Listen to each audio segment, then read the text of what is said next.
Hello, আসসালামু আলাইকুম সবাইকে। আশা করি আপনারা সবাই ভালো আছেন। আলহামদুলিল্লাহ, আমরাও ভালো আছি।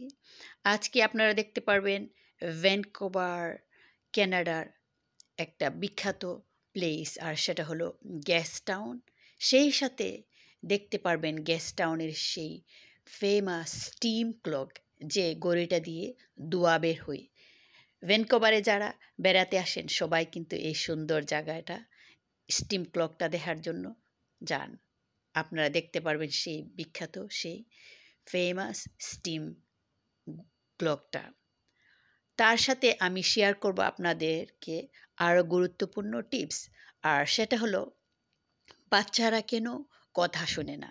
আমরা যারা প্যারেন্টসরা আছি অনেক সময় কিন্তু কমপ্লেন করে থাকি।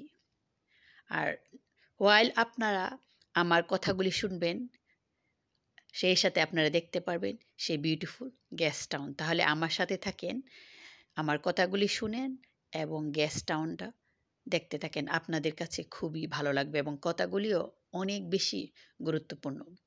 বাচ্চারা কেন কথা শোনে না? আমরা সবসময় যারা প্যারেন্টসরা আছি অভিযোগ করে থাকি আজকালকার দিনেরা বাচ্চারা যে কেমন হয়ে গেছে, একটা কথাও শুনতে চায় না।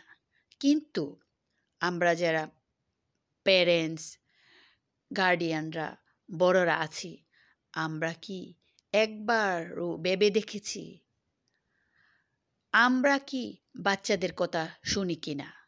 যারা প্যারেন্টস, গার্ডিয়ানরা আছেন আপনাদেরকেও কিন্তু ওরা কি বলতেছে ওদের কথাটা কিন্তু শুনতে হবে।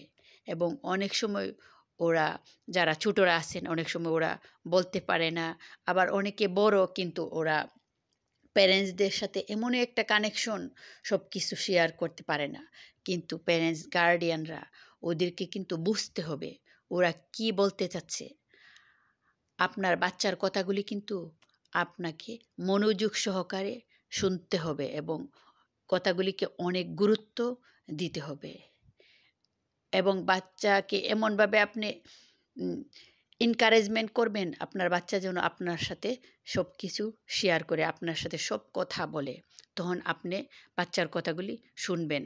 টাইম ওয়েস্টিং মনে না করে, সিরিয়াস মনে করে, গুরুত্ব অনেক বেশি গুরুত্ব মনে করে আপনার বাচ্চার কথাগুলি যদি আপনি শুনেন, আপনার বাচ্চাও কিন্তু আপনার কথাগুলি শুনবে আপনি কি বলতে চাচ্ছেন।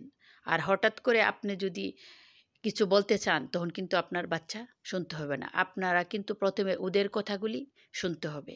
যখন আপনারা শুনবেন ওদের কথা, অটোমেটিকই কিন্তু আপনারা কি বলতে যাচ্ছেন আপনার বাচ্চারা আপনার কথাগুলি শুনবে।